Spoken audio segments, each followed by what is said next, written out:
joined from Belleville, Illinois. Kevin Fodinger here after a 23-20 loss for CMU against the Lindenwood Belleville Lynx. And we'll start the first question, not necessarily regarding the game, but Coach Jeff Fisher had to build a program from the ground up, and they looked fairly impressive in their first season of college football.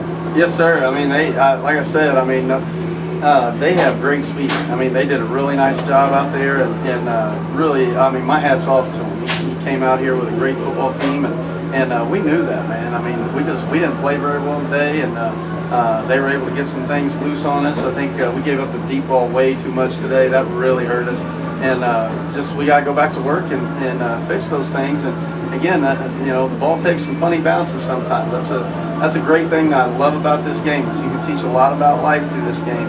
And our team right now, we're able to learn a lot from this. I think it's going to be a great learning experience for us. As a coach, you look at all four quarters, so we'll start with the first half before we get to the interesting penalties later on in the game that I'm sure a lot of the fans are wondering about. It was a 7-7 ball game at the half, and you mentioned big plays before the contest as a key. It was a halfback pass, 49 yards, that set up their first touchdown, and then you guys were able to get a score at the very end. A very fortunate muff punt as well on special teams, and it looked like the defense and special teams really kept you in it in the first half. Yeah, we did. We were very lucky, but at the same time, we never defensively, we may have kept us in it defensively, but at the same time, we were never able to get field position because of the ball going over our head. Like I said, the 49-yarder, and we had a penalty on Chris Porter on a deep ball and one that got him moving and stuff, and just the field position, especially the field position in the first half, we were never able to really get anything going from a field position standpoint, and just it really hurt us. And then also with the penalties that we had early, we got backed up a couple first and 20s and long yardage and stuff, and we really struggled with that. And that's something that we have to go back to work and really get busy on. But I have every confidence these guys will come back, and that's what's great. Like I said, this game, man, this is what life is. You don't quit, you hang in there, and you keep going. You learn from it, and we'll learn from it. We'll be better. CMU Eagle head coach Jody Ford, and as always, thank you for joining me. And we'll get to that play, that series of plays, the illegal substitution call on your side of the field. It was a 4th down. You guys had him stopped late in the second half, and obviously gave the fans a bit of a boost. And you were on the sideline, a little bit animated, as a coach usually should be and will be. What did you see there as far as the substitution process? Well, I was surprised because, I mean, we were missing a corner, and I know we only had 10 guys on the field, and we ran that guy out. And I mean, we'll look at it on tape. I mean, and the thing is, it was thrown so late. I think that's what really was disturbing too. But at the same time, man, I mean, those guys are human too. And granted, this is one of those games where sometimes this happens, and good teams have to overcome that stuff. And we're not where we can overcome those things yet, and that's where we've got to continue to build and grow. But I don't want anybody, that's the thing, I don't want anybody blaming the officials for this game. We had our chances. Granted, you know, there were some strange penalties at times, but you know, you got to give Lindenwood credit. They did a great job. We didn't do what we needed to do. Good teams overcome those calls, and we didn't. And that's what we got to learn from. We got to go back to work and get it done.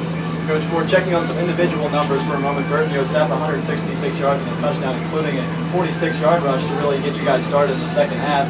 And Skylar Jamison also had that 30-yard touchdown, as we mentioned, at the end of the first half, and he took some big hits and stood in there, the sophomore making his first start. How would you assess their play? Well, I was really pleased that we did a real good job with ball security. I think that's what really kept us in the first half, because that first half could have been a lot worse score than what it was. I mean, we were fortunate to get in at 7-7.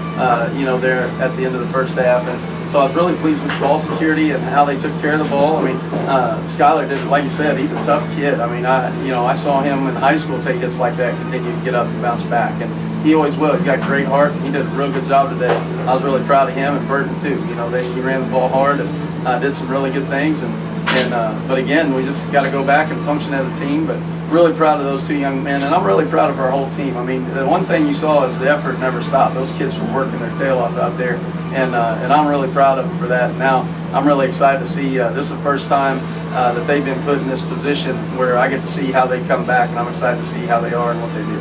Well, you'll have to come back against Benedictine, and that's a program that I imagine you're very familiar with growing up and watching the HAC Conference. What are some early thoughts on taking on that program on the road? Man, they're good, aren't they? I mean, you know, you watch those guys play, and I have so much respect for Larry Wilcox, too. I mean, he's been in the league for so long and does such a tremendous job, and so we got our work cut out for us. I mean, there's nobody going to feel sorry for us, man. I mean, you got to bounce back and get to work, and that's how life is. And Larry have his team ready to go like he always does, and they're in Atchison, and we'll go over there, and we'll have to work our tail off against them. They have great ball play. Well, 23-20, the final score from Lindenwood Stadium in Belleville, Illinois. And Coach Ford, as always, thanks for joining me, and best of luck against Benedictine. Yeah, thank you guys for your coverage, and looking forward to next week. All right.